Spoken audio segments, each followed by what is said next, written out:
This podcast is brought to you by Kempower, the reliable, quick, and scalable EV charging solutions for everyone and everywhere. And StarCharge, the largest EV charging manufacturer in the world, and is also a provider of residential and commercial battery storage.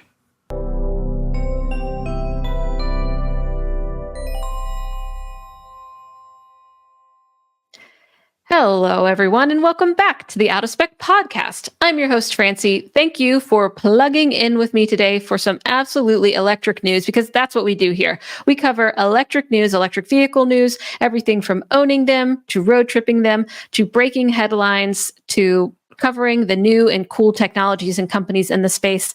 And today we're talking about something that I want to let you know it's not the best news. It is about layoffs. It is about downsizing. So if you have some sensitivity to this topic, maybe choose a different podcast to listen to.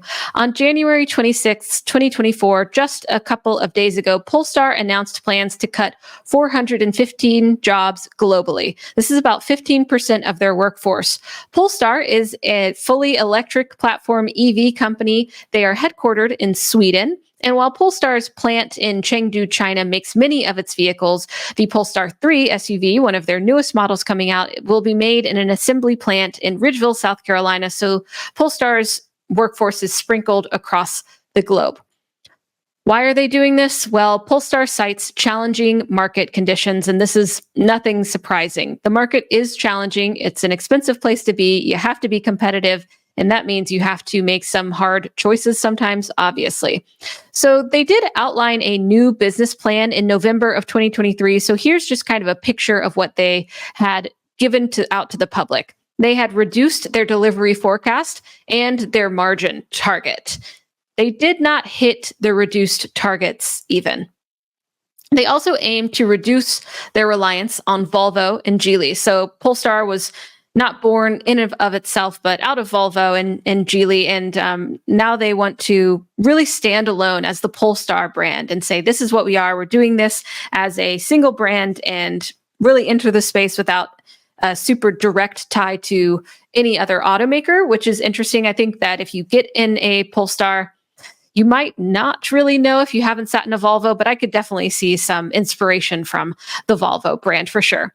One of the other points outlined in this new business plan is that they want a break-even cash flow in 2025. So they've got a year to see how that happens. I'm going to quote them as part of this business plan. They say, we need to adjust the size of our businesses and operations. This involves reducing external spend and, regrettably, also our number of employees. Polestar does provide a few specific problems that has led to this choice to lay off some of their workforce and re-strategize. High inflation, this is no surprise. This has been happening for a while, and this will continue to be a trend in this space and in any industry, really. Low demand.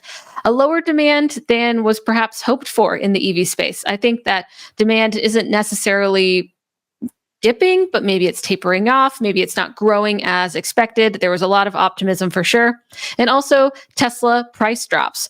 Tesla has decreased the prices of their EVs. They are selling them like hotcakes. They were definitely the highest EV seller in the US by far this past year, and they have increased the competition. They're great offerings for the value.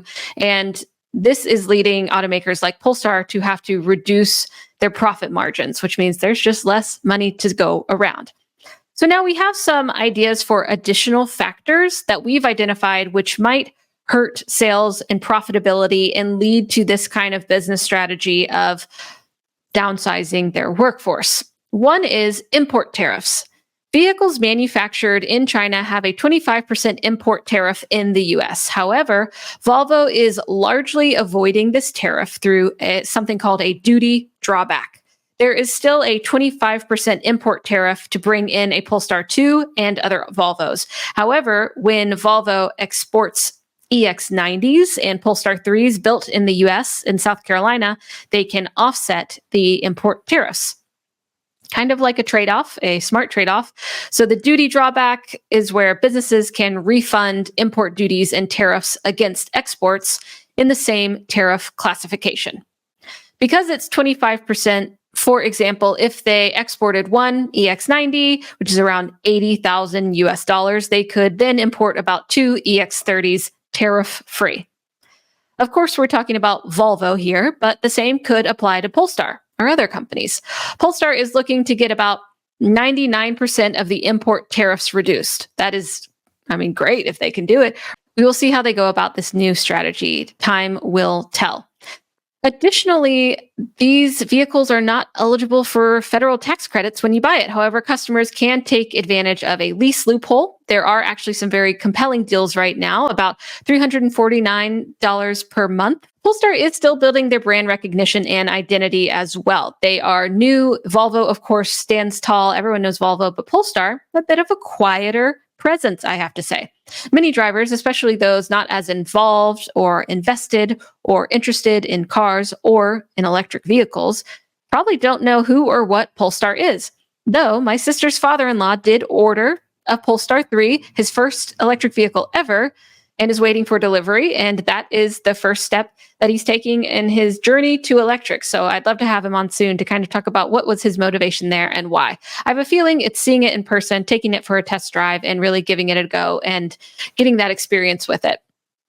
However, Polestar's recognition is growing, and they are selling more and more vehicles, so that's good news for them. The Polestar 3 full-size SUV seems to be a very compelling package for folks on the market, and a really good three-row electric SUV, which will help improve recognition, open up the use cases that folks can really bring this into their life. More space and more EVs it's kind of a tough one, but it's definitely happening more and more. We're seeing it with the Kia EV9 and other EVs. They're also, of course, associated with Volvo, and most buyers have a positive opinion of Volvo. It's premium, but not necessarily luxury. It's very safe brand, and it's not super flashy. So perhaps these are some things that will help Polestar along the way. And finally, of course, it's important to note some news from yesterday on February 1st, 2024. Volvo announced that it will stop funding Polestar. So Polestar is getting its wish of standing alone. I'm sure it's no surprise to them.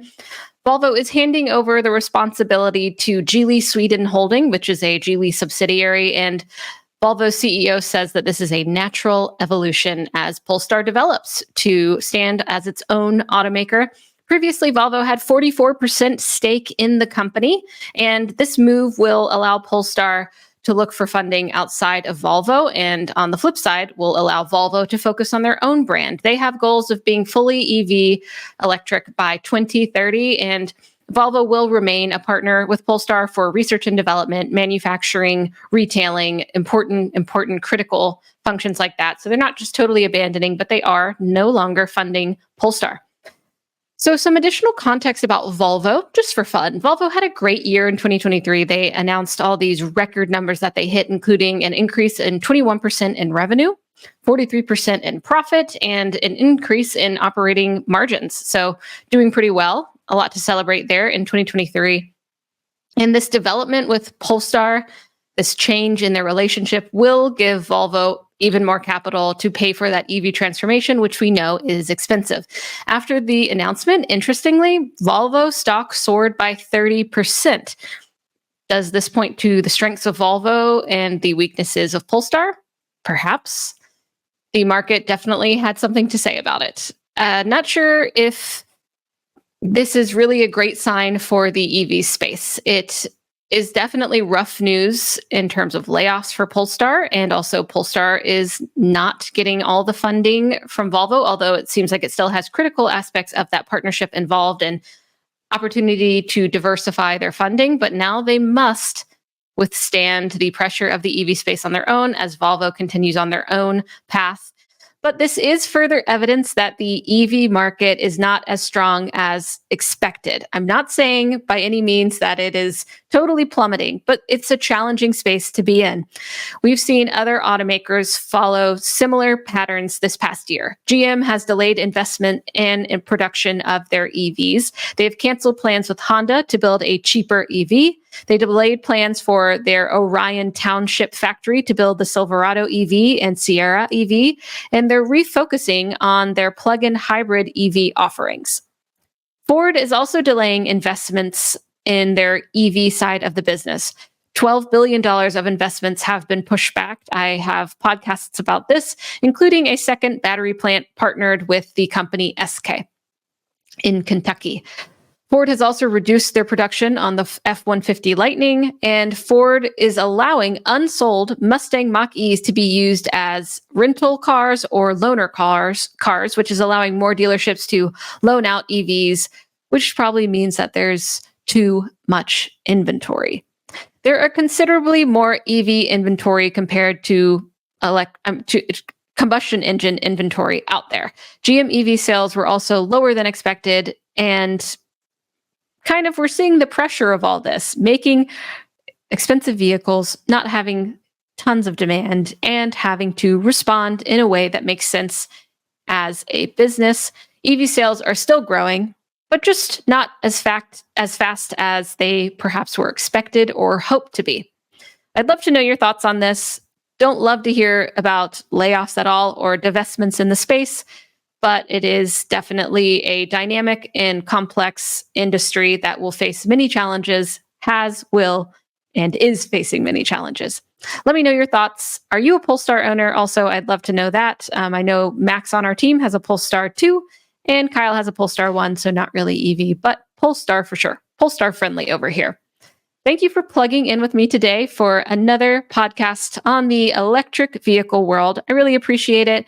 Let me know if you have any comments or questions below. I will try to get to them, and stay tuned for your next episode coming here soon. Have a great rest of your day. Bye-bye.